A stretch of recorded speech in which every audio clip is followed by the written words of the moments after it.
আজ পর্বটিতে দশম শ্রেণীর ছাত্রছাত্রীদের জন্য ওয়েস্ট বেঙ্গল বোর্ডের গণিত প্রকাশ বইয়ের কোষে দেখি 12 সমস্যাগুলির সমাধান করব। কোষে দেখি 12 একের অঙ্কটা দেখা যাক কি বলছে। একটি গোলকের ব্যাসার্ধের দৈর্ঘ্য 10.5 সেমি হলে তার সমগ্র তলের ক্ষেত্রফল হিসাব করি। তাহলে গোলকটির ব্যাসার্ধ দেওয়া আছে। তাহলে দেখো কিভাবে আমি অঙ্কটি করছি। গোলকটির ব্যাসার্ধ আর সমান কত দেওয়া আছে? 10.5 সেমি। আমার কি বার করতে হবে? গোলকটির সমগ্র তলের ক্ষেত্রফল। তাহলে গোলকের সমগ্র তলের ক্ষেত্রফল কি সূত্র জানি? গোলকের সমগ্র তলের ক্ষেত্রফলের 4 পাই আর স্কোয়ার বর্গ সেমি। যেহেতু আর এর মাথায় 2 আছে, ক্ষেত্রফলের একক বর্গ সেমি সমান 4 পায়ের মান 22/7 আর এর মান কত দেওয়া আছে? 10.5 তার স্কোয়ার বর্গ সেমি। এবার এটাকে সরল করা যাক। 4 গুণিত 22/7 গুণিত 10.5 গুণিত 10.5 বর্গ সেমি। এখানে কি দেখতে পাচ্ছি? 10.5। দশমিকের পর একটা সংখ্যা, তাহলে দশমিক তুললাম, নিচে 10 লিখলাম। এখানেও দশমিক তুললাম, নিচে 10 লিখলাম। তাহলে এবার সরল করছি। 7 দিয়ে 105কে কাটা যাক। কি হবে? 1 3 5 5 7 35। এবার 5 দিয়ে কাটা যাক 15 আর 10কে। 2 3 5 15। এবার এখানে 105/10 আছে, 5 দিয়ে কাটা যাক। 5 দুগুণে 10, 5 দুগুণে 10, 5 একে 5। এবার এখানে 2 আছে, 2 যেটাকে কাটলে কি আসবে? 11। আর এই 2 দিয়ে এটাকে কাটলে 2। তাহলে কী দাঁড়ালো? 2 গুণিত 11 গুণিত 3 গুণিত 21 বর্গ সেমি। এটাকে গুণ করে সরল করো। 11 দুগুণে 22, 3 22 66 গুণিত 21 বর্গ সেমি। 66কে 21 দিয়ে গুণ করো। গুণ করলে পাবে 1386 এত বর্গ সেমি। তাহলে গোলকের সমগ্র তলের ক্ষেত্রফল কত পেলাম? 1386 বর্গ সেমি।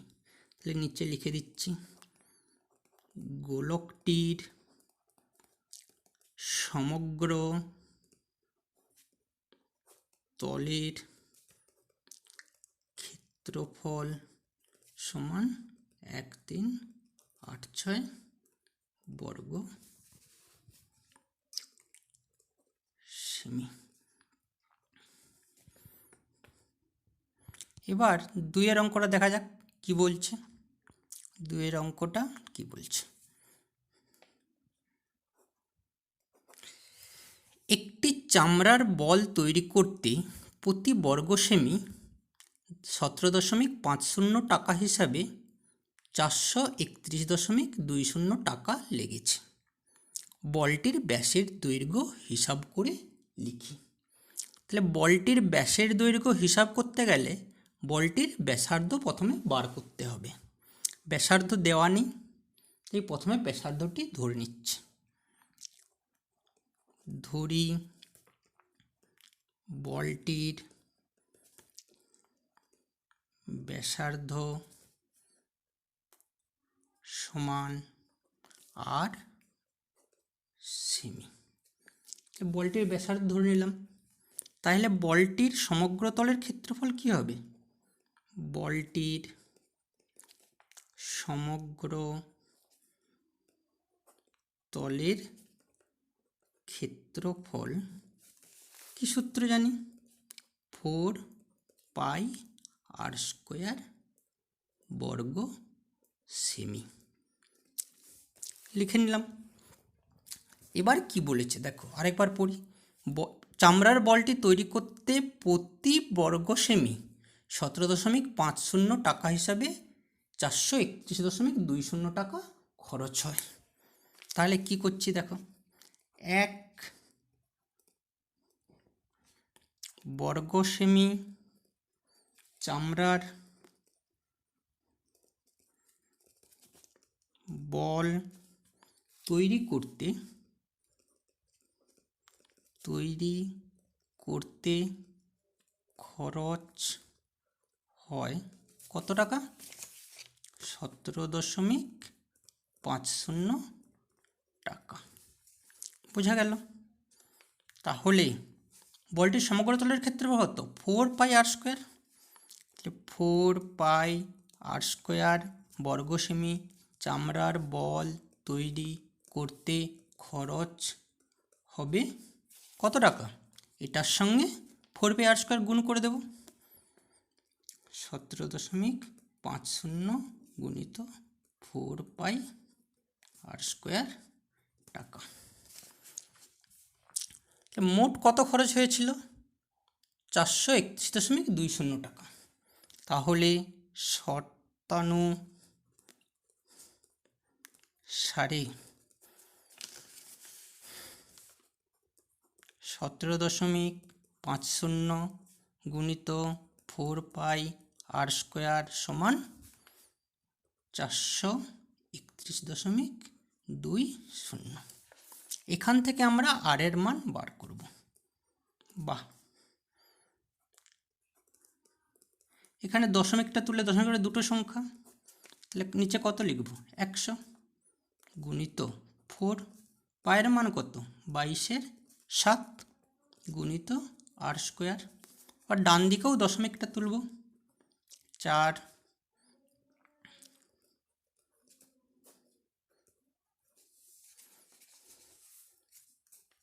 বা r² সমান কি হবে? 4 3 2 1 2 0 ভাজিত 100। ওপরে যেগুলো আছে সেগুলো নিচে নামাবো ডান দিকে। 1750 গুণিত 4 গুণিত 22। আর নিচে কত ছিল? 100 আর 7, এটাকে উপরে তুলছি। 100 গুণিত 7, 100 100 কেটে দিলাম, 0 0 কেটে দিলাম। 7 দিয়ে কাটা যাক কত হয়? 7 দুগুণে 14, 3 5 5 7 35। নিচে কত আসছে? 7 দিয়ে 1700, 5কে কাটলে 25 আসবে। এবার 4 দিয়ে দেখো কাটছে, 4 1 4, ভাগে যায় না 0, 4 7 28, 4 8 32। এবার এটাকে 2 দিয়ে কাটো, 11, 5, 2 দিয়ে কাটলে 3 9। তাহলে r² মান কত আসলো এখন? 5 3 9 ভাজিত 25 গুণিত 11। আবার 11 দিয়ে কাটো, 4 11 44, 53 থেকে 44 বাদ দিলে 9 9। তাহলে কত আসছে? 49/25। বা আর সমান কী হবে? √49/25 সমান √49/√25, তাহলে 7/25। 5। এটাকে দশমিকে নিয়ে গেলে কত আসবে? 1.4। তা আর এর মান কত আসলো? 1.4। তাহলে গুলো আমার বলটির কি দরকার ছিল? ব্যাস। বলটির ব্যাসের দৈর্ঘ্য সমান কি হবে? 2 গুণিত ব্যাসার্ধ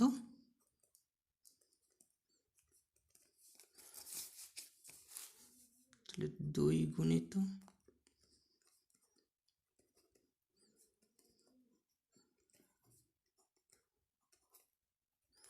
তাহলে বলটির ব্যাসার্ধের দৈর্ঘ্য কত পেলাম?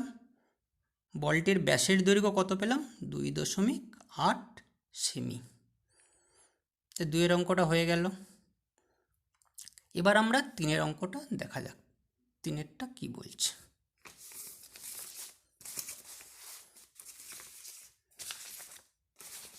কি বলেছে পড়ে নেওয়া যাক।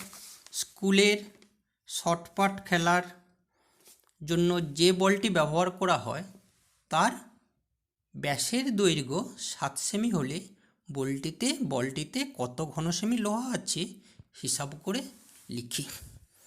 তাহলে স্কুলে শটপাট খেলার জন্য যে বলটি ব্যবহার করা হয় তার ব্যাসের দৈর্ঘ্য কত দেওয়া আছে? 7 সেমি। সাথে আমি বলটির ব্যাসার্ধের দৈর্ঘ্য বার করে নিচ্ছি। বলটির ব্যাসার্ধ আর ব্যাস কত দেওয়া আছে? 7। তাহলে কি হবে ব্যাসার্ধ? 7/2 সেমি। এবার কি বলটিতে কত ঘন সেমি লোহা আছে হিসাব করি। তাহলে বলটিতে লোহার পরিমাণ সমান নিশ্চয়ই বলটির আয়তন হবে। তাহলে বলটিতে লোহার পরিমাণ সমান বলটির আয়তন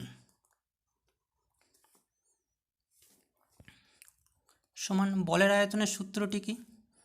4/3 পাই আর কিউব ঘন সেমি। তাহলে আর এর মানটা বস করা যাক, পায়ের মান বসানো যাক। 4/3 পায়ের মান কত? 22/7 আর কিউব। তাহলে আর কবার আছে? 3বার গুণ আছে। আর এর মান কত? 7/2। তাহলে 7/2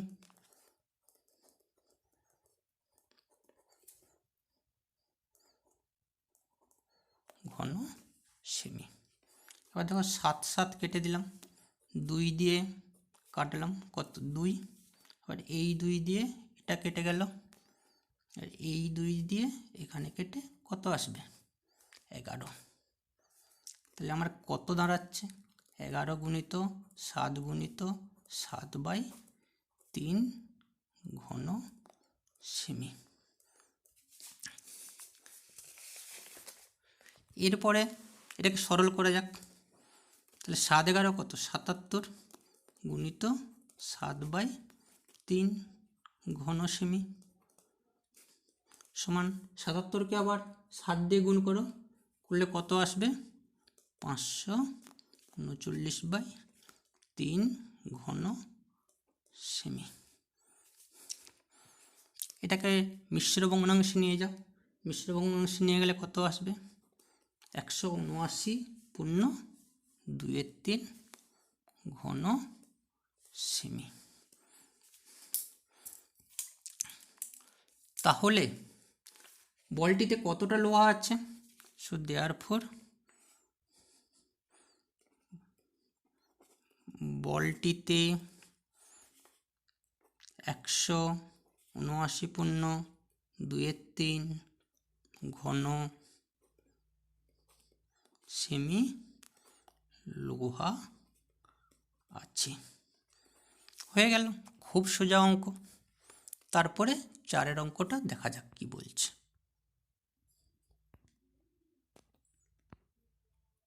কি বলেছে 4-এর অঙ্কটা? 28 সেমি দৈর্ঘ্যের ব্যাস বিশিষ্ট একটি নিরেট গোলক জলে সম্পূর্ণভাবে নিমজ্জিত করলে যে পরিমাণ জল অপসারিত করবে তা নির্ণয় করি। তাহলে নিরেট গোলকের ব্যাস দেওয়া আছে, আমি সেখান থেকে নিরেট গোলকটির ব্যাসার্ধ বের করে নিচ্ছি। তাহলে নিরেট গোলকটির ব্যাসার্ধ আর সমান কত হবে? ব্যাস কত দেওয়া আছে? 28। আমি ব্যাসার্ধ বার করছি, তাই ব্যাসকে 2 দিয়ে ভাগ করছি।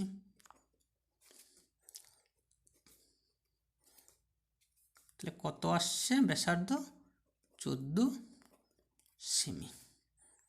বোঝা গেল? এবার নিরেট গোলকটি কতটা জল অপসারিত করবে? নিশ্চয়ই তার আয়তন যতটা। তাহলে নিরেট গোলক দ্বারা অপসারিত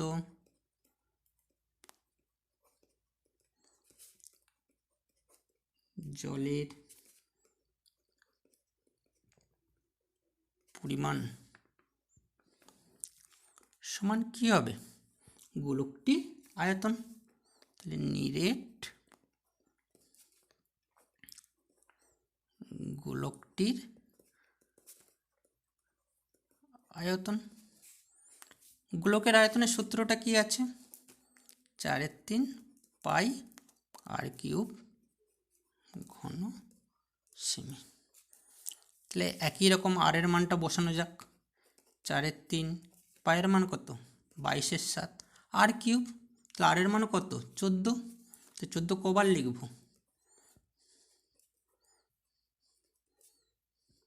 14 গুণিত 14 গুণিত 14 ঘন সেমি। কাটাকাটি করো, 7 দুগুণে 14। তাহলে কি আসছে?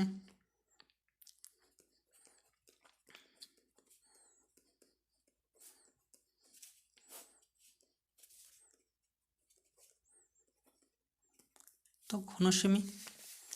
আর এই গুণটা করবে, এই গুণটা করলে তোমরা পাবে 34,496 ভাজিত 3 ঘন সেমি। এই প্রকৃত ভগ্নাংশটাকে মিশ্র ভগ্নাংশে নিয়ে যাও, নিয়ে গেলে পাবে তোমরা 11,498 পূর্ণ 2/3 ঘন সেমি। তাহলে গোলকটি কতটি জল অপসারিত করবে? সো দেয়ারফর গোলকটি 11,498 পূর্ণ 2/3 ঘন সেমি জল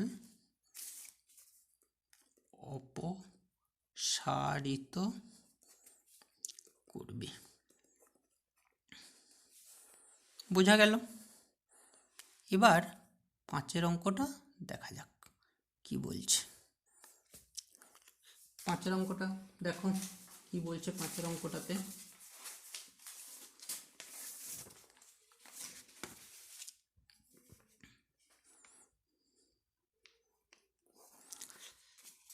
কোনো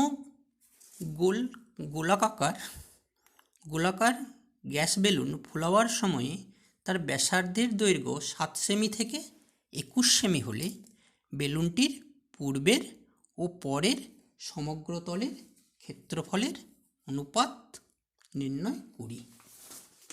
বোঝা গেল? তাহলে একটা বেলুন ছিল, ফোলানো হচ্ছিল, এক সময় তার ব্যাসার্ধ ছিল 7 সেমি, সেখান থেকে কত সেমি হয়েছে? 21 সেমি। তাহলে দেখো কি করছে।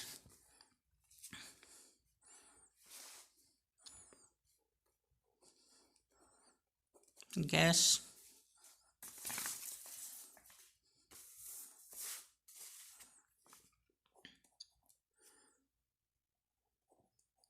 বেলুনটির ফোলানোর সময়কার বেলুনটি ফোলানোর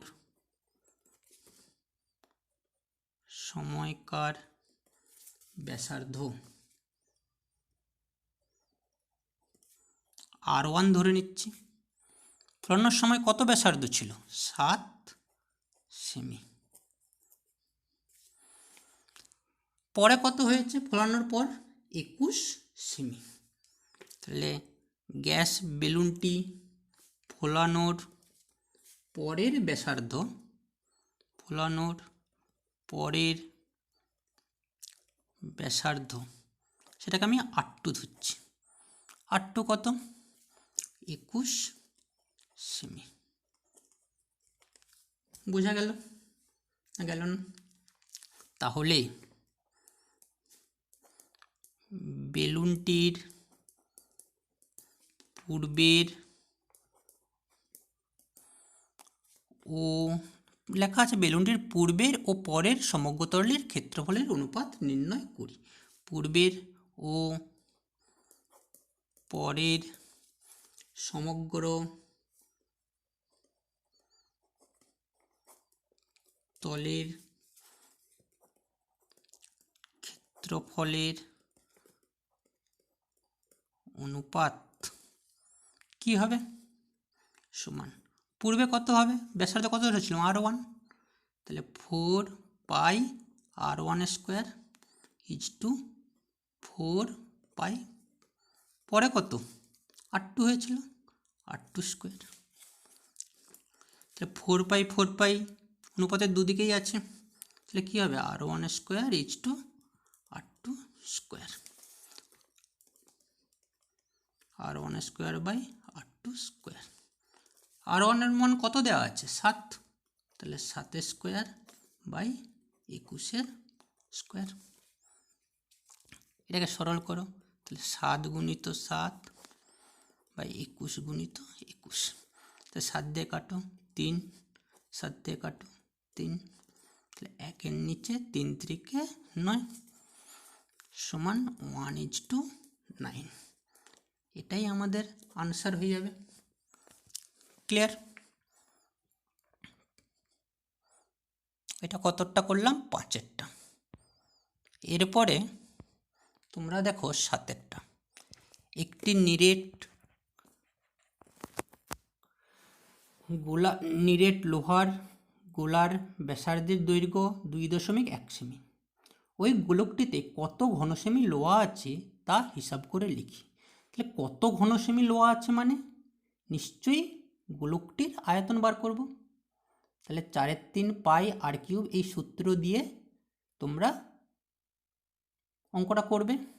পরের পার্টটা কি বলেছে? লোহার গোলার বক্রতলের ক্ষেত্রফল হিসাব করি। আর এর মান তো দেওয়া আছে 2.1 সেমি। তাহলে বক্রতলের ক্ষেত্রফল কি জানো? গোলকের 4 পাই R²। এই সূত্রটা ব্যবহার করে তোমরা অঙ্কটা করবে। এরপরে পরের অঙ্কটাতে চলে যাই। 8-এর দাগের অঙ্ক কি বলেছে? একটি নিরেট সীসার গোলকের ব্যাসের দৈর্ঘ্য 14 সেমি। গোলকটিকে গলিয়ে 3.5 সেমি দৈর্ঘ্যের ব্যাসার্ধের কতগুলি নিরেট গোলক তৈরি করা যাবে হিসাব করে লিখি। তাহলে একটা বড় গোলক আছে, সেটাকে গোলাবো, গলিয়ে 3.5 সেমি দৈর্ঘ্যের ব্যাসার্ধ বিশিষ্ট কতগুলি নিরেট গোলক তৈরি করতে পারবো সেটা আমাদের হিসাব করতে হবে। তো দেখো কীভাবে করছি। এটা 8-এর অঙ্কটা। তাহলে নিরেট গোলকটির ব্যাসার্ধ বের করে নাও প্রথমেই। তাহলে নিরেট সীসার গোলকের ব্যাসার্ধ আর সমান ব্যাস কত দেওয়া আছে? 14। তাহলে ব্যাসার্ধ কী হবে? 14/2 সেমি। সেটার মান কত হবে? 7 সেমি। তাহলে যে বড় নিরেট গোলকটি দেওয়া ছিল সীসার, তার ব্যাসার্ধ পেয়ে গেলাম 7 সেমি। এবার নিরেট গোলকটির আয়তন বের করে নাও। গোলকটির আয়তন সমান কি সূত্র আছে? 4/3 পাই আর কিউব ঘন সেমি। আর এর মান বসিয়ে দাও। 4/3 পাই, আর এর মান কত? 7 বেরিয়েছে। 7 কিউব ঘন সেমি। বোঝা গেল? এবার ছোট গোলকগুলির ব্যাসার্ধ কত? 3.5 সেমি। তাহলে এবার লিখে নিচ্ছি, ছোট নিরেট গোলকগুলির ব্যাসার্ধ, ছোট নিরেট গোলকগুলির ব্যাসার্ধ, এটাকে আমরা R1 দিয়ে লিখছি। আগেরটা যেহেতু R দিয়ে লিখেছি, এটাকে R1 দিয়ে লিখছি। R1 সমান 3.5 সেমি। এটা কি করতে পারবো? দশমিক তুলছি, তাহলে কত হচ্ছে? এত সেমি। সমান কাটাকাটি করো 5 দিয়ে, 5 7 35, 5 2, তাহলে সমান 7/2 সেমি। তাহলে ছোট যে গোলকগুলো তার ব্যাসার্ধ 3/5 থেকে 7/2 লিখে নিলাম। তাহলে ছোট গোলকগুলির প্রত্যেকটির আয়তন বার করব। তাহলে ছোট গোলকগুলির প্রত্যেকটির আয়তন,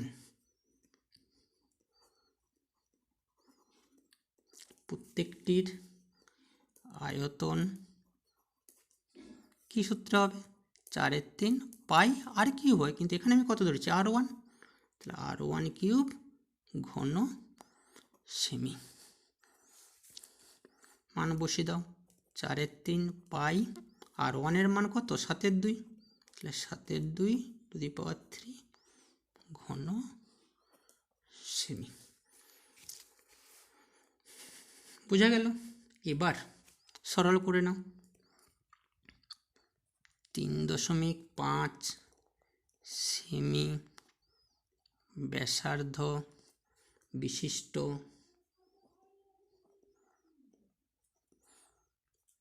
নিরেট গোলকের সংখ্যা সমান কি হবে? বড়টার যা ছিল সেখান থেকে আমি ভাগ করে দেবো ছোটটার। তো বড়টার কি ছিল? 4 পাই 7 কিউব, আর ছোটটার কি আসছে? এখানে 4/3 হবে। 4/3 পাই 7 কিউব, এটা 4/3 পাই 7/2 কিউব। 4 পাই 4/3 পাই, 4/3 পাই কেটে দিলাম, তাহলে 7 কিউব বাই 7/2 হোল কিউব। এটাকে সরল করো। 7 cube by 7 cube by 2 cube সমান কি হবে? 7 কিউব বাই 7 কিউব। এটা নিচে আছে তাই এটা উপরে উঠে যাবে। 7 কিউব কেটে দিলাম, 2 কিউব মানে কত? 8টি। তাহলে গলানোর পর 8টি ছোট গোলক তৈরি করা যাবে।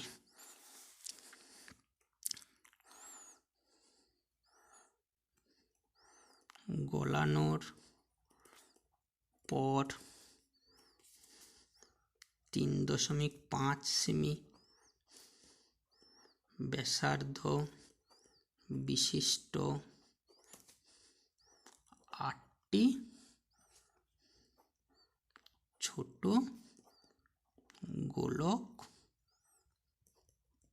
তৈরি করা যাবে। বোঝা গেল? হয়ে গেল আমাদের 8 নম্বরের অঙ্কটা। এবার আমরা পরের অঙ্কটা দেখি কি বলেছে।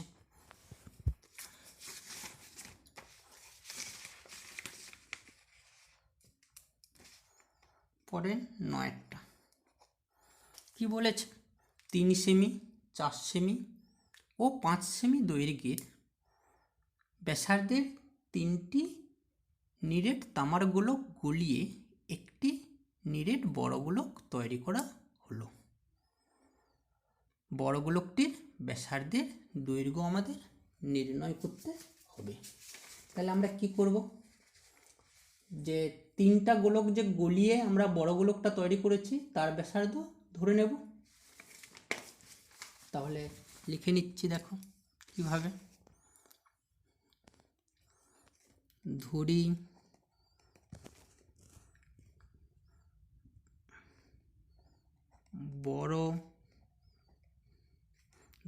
যে বড় গোলকটি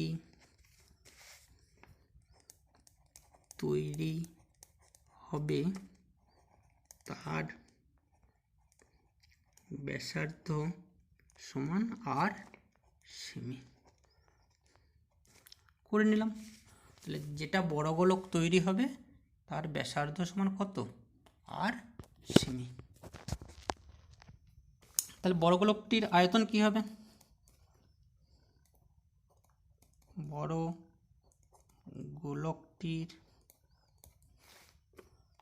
আয়তন সমান কি, 4/3 পাই আর কিউব ঘন সেমি।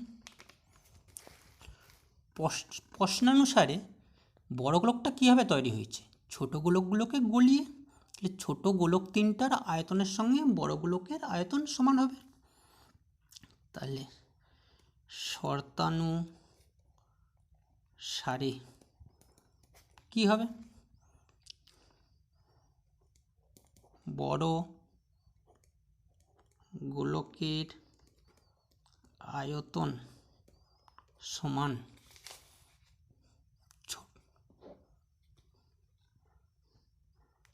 3 সেমি, 4 সেমি ও 5 সেমি ব্যাসার্ধ বিশিষ্ট গোলকগুলির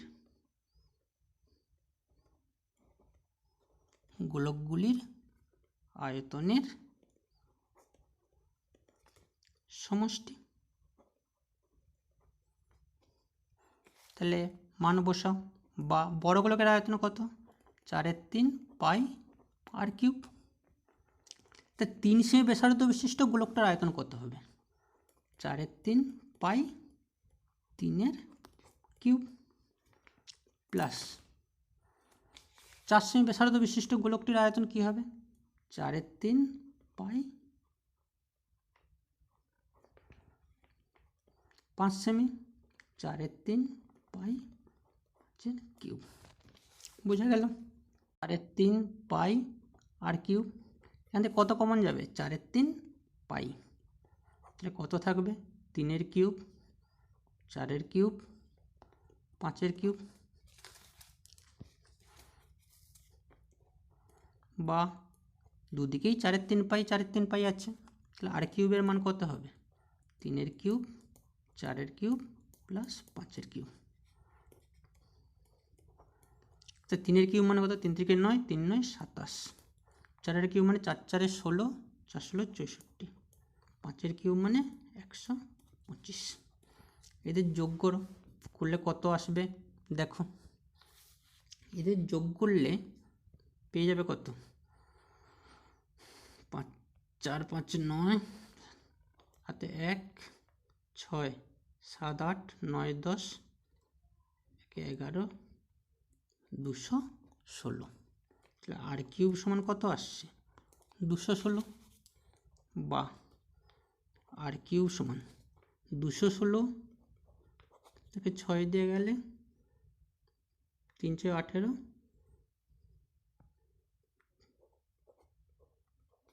তাহলে 6 কিউব বা আর সমান 6। তা আর এর মান কত পেলাম আমরা, 6। আমার তাহলে কী বার করতে বলেছিল, আমাদের বার করতে বলেছিল বড় গোলকটির ব্যাসার্ধের দৈর্ঘ্য। সো দেয়ারফর বড় গোলকটির ব্যাসার্ধের দৈর্ঘ্য সমান 6 সেমি।